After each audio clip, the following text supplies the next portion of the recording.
Yo, chat, I got a crazy video for us. The Santa Claus Kidnappings. There was some sicko dressed up as Santa Claus kidnapping people, kidnapping kids. Let's watch, bro. I got about 6 photographs here, and you may or may not know who's in these pictures, okay? And that's okay. And what I want you to do, look at them, and if you recognize any of them, you tell me.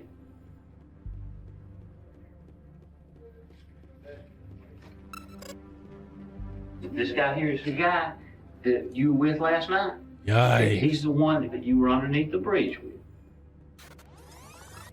This is 10-year-old Amber Daniels. Oh, no. Hours before this footage was recorded, Amber was found on the side of the road, in the middle of nowhere, with 2 other young girls. When police attempt to locate their parents, they learn that all 3 children are part of the Daniels family, a household known for fostering many kids. But when police arrive at the home, the front door is wide open. What they discover inside is one of the most disturbing home invasions the state of Georgia has ever seen.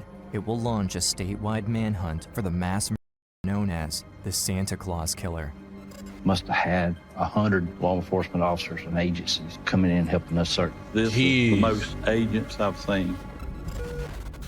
10-year-old Amber Daniels, kidnapped, abused, along with her 2 younger sisters, but she survived, outsmarting her captor. She went on to solve her own case and made sure the man responsible would pay for what he took from her.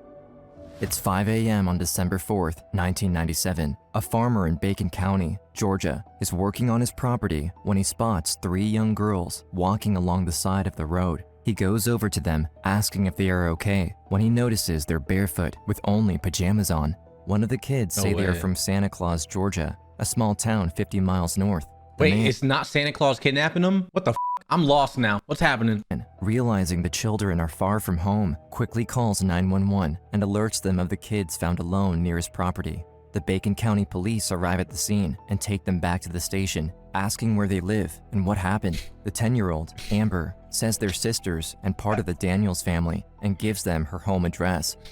I'm sorry, hold on. YouTube, my fault. But I think it was just some fat white guy with a beard running around stuffing kids in like a little like trash bag and running. What the fuck? Deputy Sheriff Mike Harlan is sent to the children's house to get any information he can.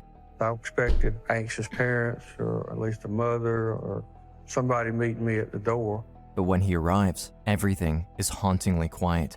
As Deputy Harlan makes his way towards the home, he notices the front door is open. The officer loudly announces his presence, asking if anyone is home. No response. Upon entering, the sound of an alarm clock radio, a home security system beeping, and a baby crying immediately become louder. As Harlan walks further into the home, he sees something moving underneath the table. It's a little boy. Silent and in a state of shock, the boy quietly signals the police officer.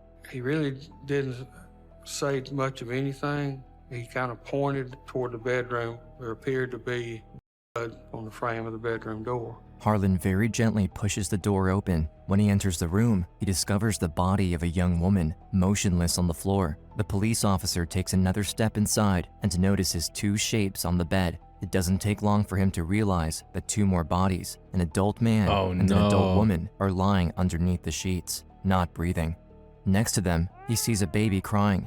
The deputy checks the rest of the house, discovering another horrifying scene in one of the kids' rooms. Bro, imagine being a cop in this situation. You don't even know if like anyone's still there. You don't know what's going on. I'd be traumatized, dude. A little boy lays motionless in his bed, but around him, dead. Not knowing Holy there's still shit. a shooter on site, I grabbed the baby up, grabbed the other little boy up in my arms, and we went back out the door. Back in the police station in Bacon County, investigators ask the 3 little girls what happened to them. Amber, who is the oldest, starts to tell her story and reveals a name that will change everything. She tells them that she was taken from her bedroom earlier that night by a man named Scott. Was he in a Santa Claus outfit? I swear, like, why would they name this, bro? The year is 1995. Amber is 8 years old and lives with her biological mother, Kim, who is a recovered alcoholic. Growing up, Amber and her siblings were routinely placed in foster homes as her mother was unable to take care of them. But throughout the years, Kim was determined to better her life and become sober to provide a loving, supportive home for her 3 children. While attending Alcoholics Anonymous, she meets another recovering alcoholic, Danny Daniels, and they fall in love and start a new sober life. They had quit drinking Aw, W couple. They had changed everything about their lives. The day that child services let I found out my girl was an alcoholic. Black baby, let's go get drunk and I'm gonna become an alcoholic with her. And then we'll fall in love forever and we could do a bunch of drugs. me return back home to my mother was probably one of the best days of my life. I ran to her arms and there was a man just standing there, open arms, and welcomed me into his house and wanted to love me just as much as my mom. Aww. Danny and Kim got married, That's hard to bringing find, together bro. his teenage daughter, Jessica, and her 3 kids, Brooke, Bryant, and Amber, all under one roof. Kim's aspiration of providing a secure, loving, and supportive home for her children was becoming a reality. Just a few years before, it was her who needed assistance for her children. Now that Kim was sober with a stable home, she was eager to give back and open her doors to foster children, creating a nurturing environment of her own. Amber remembers from a young age how her family started to welcome foster children. It was so exciting to have kids to play with. One of the first foster children the Daniels welcomed was a young girl named Joanne. I just knew that she was going to be my best friend. She was the Aww. same age as I was. She was so nice, and I just loved her red hair. Joanne's biological mother would be allowed to come over for visits, often accompanied by her son, Jerry Scott Heidler. Jerry, or as the kids referred to him as simply, Scott, was 18 years old and was very friendly with all the kids, playing games with them, jumping on the trampoline, and even teaching the children how to fish. I can remember him giving me piggyback rides and putting me on his shoulders. Jerry was so much fun. He would always play with us, and he seemed to be very loving and kind. He seemed like any other normal person that came in and out of our house. But one day, Jerry stops coming over. 2 years go by, and his sister Joanne has gone back into her mom's care, leaving the Daniels behind, and neither Amber nor her family have heard from Jerry since then. It's now 1997. The Daniels have a full house, with 3 foster children added to their original 4. As the holidays approach, they look forward to a festive time together, as the family has already put up their Christmas tree. It's December 4th. He stole them. He stole them. I f***ing know someone that. Where does Santa Claus come from? Is it just a town name? Only a few weeks before Christmas, Amber is sleeping peacefully like any other night, when suddenly, she's woken up. Even though she hasn't seen him in years, the little girl recognizes Jerry. And he's yelling at me to wake up, you've got to wake up. Amber is in shock. In the distance, she can hear her siblings crying from the other room. Jerry tells her they must leave the house immediately. I was frightened and scared, and hearing the girls crying, I didn't know what was going on. Jerry grabs a hold of Amber's arm and rushes her down the hallway. The little girl is very confused. Can I and be asks- honest? I'm very confused right now, dude. We're 7 minutes into this video. I have no idea what's going on. I am still confused at the fact, where does the Santa Claus come from other than the town? Are we gonna sit here and act like there's no motherfucker in a suit? I have been trying to process this the whole time. I don't know what's going on. I can't put 2 and 2 together. The only thing, there's foster kids, right? There's a town called Santa Claus, and there's a creepy kid or creepy dude. I don't know, dude. At this point, I don't know. Asks him where her parents are. He tells her that her mom and dad are not in the house and that they've already left with the other children, and they've told him to get her and her 2 other young sisters, Amanda and Brooke. But just before they leave by the front door, Amber turns around and sees her 4-year-old brother, Corey, hiding underneath the kitchen table. Oh, no. In the distance, she hears her baby brother Gabe crying. Why are we leaving them? Why are we leaving them? Chat real quick. I just want to say, this just reminds me of something. When I was younger, I try to leave the house. I woke up, I had a nightmare, and I tried to run out the house. The alarm went off, and I got really scared, and I ran under the kitchen table. And I woke up everybody in the house. And then my mama was like, "Why you down there? Get your dumb ass over here. What the f wrong with you?" And I was like, "I'm scared. Oh my God, I'm so scared." He said, your mom and dad's gonna come back and get him. Jerry was always good to us, so it felt okay to leave with him. They all get inside his No van way. as he tells them he is taking them to their parents. But as he continues to drive down the deserted road, the girls become increasingly worried and begin to cry, not knowing where they are going or where their parents are. After driving for more than half an hour, the car slows down and turns onto a side street and then parks underneath a bridge. Jerry then proceeds to turn off the engine and tells Amber to get in the back with him as he makes Amanda and Brooke move to the front.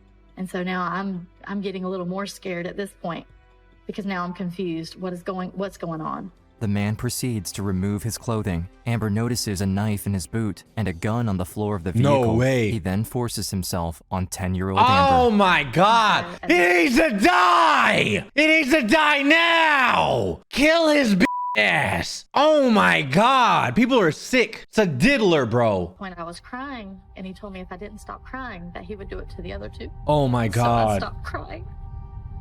That is, I didn't want him to hurt them.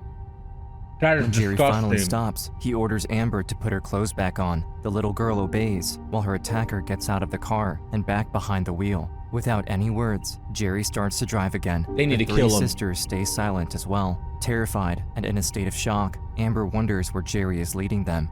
Suddenly, the car comes to a stop. It's the middle of the night, but Amber realizes they are on top of a bridge. Jerry takes the gun and forces Amber, Brooke, and Amanda out of the van. Oh, no. He keeps threatening them with the gun while he walks closer and closer to the edge of the bridge. Below, there's a fast-moving stream of water.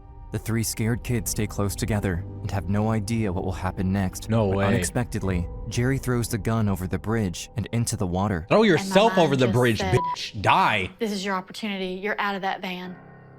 Run. We can hide in the woods. Just run as fast as you can. The three barefoot children start to run away from the van. Behind them, Jerry screams for them to stop and come back. Amber hears him chasing after them, and she increases her pace. Her attacker is bigger than her and her two sisters, but Amber still hopes they can outrun him. But Jerry is coming closer and closer Oh, behind no. Brooke and violently grabs her arm, stopping her right in her tracks. And he No told me way. if I didn't get back in the van, that he was going to throw her over the bridge, and I'd never see her again. Amber is forced to make an impossible choice, save herself and sacrifice the life of her younger sister. Damn, chat, what are you doing, bro? What are y'all doing? Are you getting in the van? Or are you sacrificing your sister? I know this is not a time to joke, and this is some real serious stuff going on. But bitch, I'm telling you right now, what if it was my sister?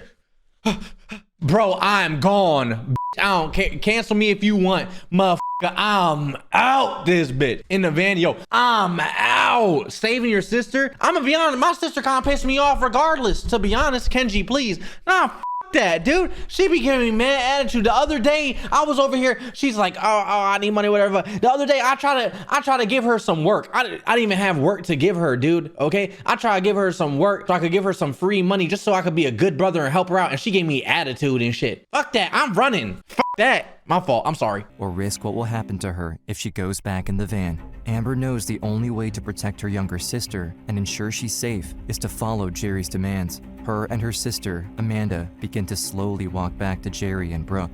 Once they are together, Jerry orders them back in his van as he begins to drive them further away from their home. Dang. He turned down this road, and so I asked him again, where are you taking us? What are we doing? He got agitated and started yelling, and then he pulled up in a little dead-end spot and put us out and told us that we were to wait there for 5 minutes until he came back. Kept saying, I'll be back in 5 minutes. I'll be back in 5 minutes. You better be here. They all Run. stand silently, watching Jerry's car drive away. They dare not move until they no longer see the lights of his vehicle. Run. After counting for 65 seconds, Amber tells her sisters to run. I told She's the girls smart. that we've got to find help. She We've is got so to tell yo. them She is so smart and strong. Because the fact that she went through all that and she's still looking after her sisters is insane. She is, bro. That is what insane. happened. We've got to find our parents. We've got to get back home. As they run along the road, they see a secluded farmhouse in the distance, but all of a sudden, car headlights beam Oh, right in no. front of their path. So I made the two girls jump down in the ditch to try to keep from being seen. And the car slowed down, and I knew that we had just been caught. Oh, no. Our lives were over. Amber is petrified. A man emerges from the car, but it's not her attacker. Instead, a local farmer steps out and immediately offers her assistance. Amber breathes a sigh of relief, urging her sisters to come out from their hiding spots. They are Oh. ushered to safety. The man contacts the police, and the local sheriff arrives and takes the three girls to the police station. Everybody in our family members that I hadn't seen in years, they were there. And I said, well, where's mom and daddy? And Corey walked up to me and said, they're dead. And No I said, way. stop lying. I said, that's not true. But Amber looks around the room, seeing the adults and her distant family members all quiet. She knows what her little brother is saying is true. Her mother is no longer alive. After everything she went through in the night, Amber is in a state of shock. And now learning her mother and stepfather are gone, she begins to Jeez. cry. I'm gonna be honest, when I was that young, like I wouldn't be able to survive when I was that young. I'm kind of chat. I'm gonna be honest. I feel like I didn't really get my brain. Like I wasn't really conscious to like 13. Can I be honest with you? Like, bro, same. Like, dude, I couldn't make my own like decisions or thoughts or anything. So I don't know, bro. This is crazy. Amber knows who did this, and she wants to make sure he is captured and brought to justice. She tells officials the crucial piece of information, the name of the man responsible, Jerry Scott Heidler. He is the brother of one of the foster children and would come by to the Daniels family often, playing with the children and expressing unwanted romantic interest to the teenage daughter, Jessica. Police search for any information they have on Jerry and find he is already in the police records. Due to his prior arrest on a DUI charge, they have his mugshot in their file. Investigators then present Amber with a series of photographs, seeking confirmation of the man responsible for her abduction. I got about 6 photographs here, and you may or may not know who's in these pictures, okay? And that's okay. And what I want you to do, look at them, and if you recognize any of them, you tell me. They just showed me a picture. Is this the guy? And I said, yes, this is Scott Heidler. In order to build a case against Jerry and find out exactly what happened that night, Amber is asked to walk through the events of the night and bravely recount exactly what Jerry did to her and where he went. And I had to show him where the dirt road was that he had taken us. And I remember telling him everything that he said and everything that he did. With the information Amber provided, police go back to the Daniels household and meticulously gather evidence from the crime scene, collecting fingerprints, a cigarette butt, and DNA samples. Investigators believe that earlier that night, at around 1 a.m., before Jerry abducted Amber and her 2 younger sisters, he infiltrated the Daniels family home through a back window. He then went to the oldest daughter's room, 16-year-old Jessica, and attempted to make advances on her. Detectives believe she must have resisted, running to the safety of her parents' bedroom. But then Jerry, having been to the house multiple times before, navigated to the cabinet where the family stored their shotgun. Seizing the firearm, Jerry proceeded to enter the parents' bedroom, murdering 16-year-old Jessica, the 2 adults, Kim and Danny, and 8-year-old Brian before running out of ammunition. He then entered Amber's bedroom and took her and the sisters. With all of Amber's details and their physical evidence from the crime scene. If I knew that, I would probably shit myself, right? Grab my shit, jump at him, and then like stab his eyes in. So then he's gonna have shit. I'm gonna have shit in my fingernails, and then he'll have shit in his eye socket because I already popped his like eyeballs. And then I probably won't kill him there, but he'll be in so much pain. And then the infection, he'll have like a shit infection in his eye, and then that way he'll fucking die. That's what I would do. They have enough information to make the arrest, but Jerry is still evading capture, nowhere to be found. Police use all available resources to track him down. I have never seen so much officer presence. Investigators suspect he might be hiding in his mother's home in Alma, Georgia, only an hour from the crime scene. Several police officers are en route to Jerry's mother's address. However, upon their arrival, there is no sign of him anywhere. Their search extends around the outside of the house until they finally discover him, hiding underneath the floorboards in a small crawl space. Beat his Jerry ass. Scott Heidler is charged and arrested with 4 counts of murder. Why does he have no bruises? What I would do, I would just like throw my gun at him if I was the cop and then beat his ass. I'm like, he has a gun, and just start fucking him up. You know what I mean? They didn't have body cams back then. How would they know? You wouldn't know, dude. There's no way. 3 counts of kidnapping and burglary. He didn't I ain't snitching. You snitching? He confessed to it, admitted to it, and he said it was like a dream to him. As Jerry is in prison awaiting trial, Amber is processing the tragedy that happened to her family. She has lost her mother, father, older sister, and younger brother right before Christmas. Christmas was a big part of our family every year. That was our thing. But this year, when the night of December 24th finally comes, there is no celebration, no cheer, only grief. That's when the realization hit. They weren't coming back. Jeez, dude. August 30th, 1999, the trial for Jerry Scott Heidler begins. Amber is now 13 years old, and her interview is played during the trial and used as evidence against him. The whole community is emotional, devastated by the traumatic incident that went through their small town. It only takes the jury 20 minutes to come back with the verdict. We, the jury, fix the sentence at death.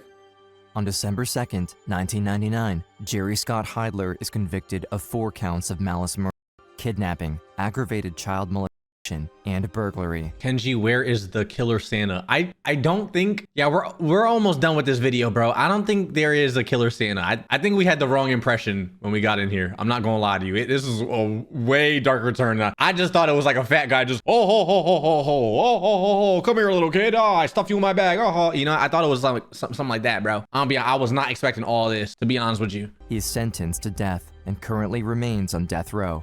That's the only time that I witnessed Jerry Heidler showing any remorse. He dropped his head and a tear coming in his eye. So long as he couldn't get out and couldn't hurt anybody else, I was perfectly fine. I hope he's getting hurt in there. I'm not gonna lie to you. I hope they taking his cheeks. I hope they just clap. He in there talking about some, yay, yay. They don't take kindly to that in jail, bro. It's been more In than prison, 2 it's up for decades him. after the tragedy. Today, Amber is not letting her past define her, determined to live her life to the fullest. Amber's shit. mother overcame personal struggles to ensure her children would grow up feeling loved. Now, Amber has started a family of her own. She pours love and attention into her child, making it her mission to recreate the nurturing and beautiful home life her own mother worked hard to build. Chat, y'all are saying death sentence or death penalty? Hell, let him rot in jail. Honestly, take away his pee-pee. I think if you do any type of heinous R word, like any type of crime like that with the R word, chop their pee-pee off, bro. On God, snip their nuggets, okay? And then throw them in a cell. Castrate. Oh, that's what it's called, castrating? Forest cat. Yeah, castrate them, bro. And then throw him in a jail and let him rot. You know what I mean? Like, don't kill him. That's gonna be way too easy on him. He deserves to just sit there. Knowing that Let I that get to eat him see grow alive. up. I miss that with my mom. He is my future. Faden is the future for me. I pray that he never has to go through anything that I ever went through as a child. I pray that he has the good days that I had. I would do anything for him.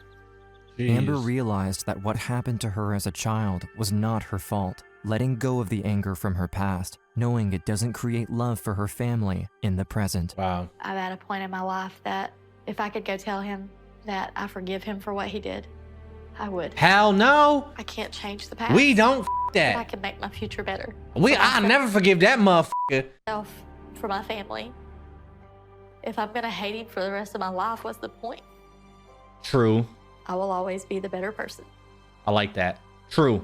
True. I really thought we were gonna see Santa Claus. I'm not gonna lie to you. That was not what I was expecting. I like true crime.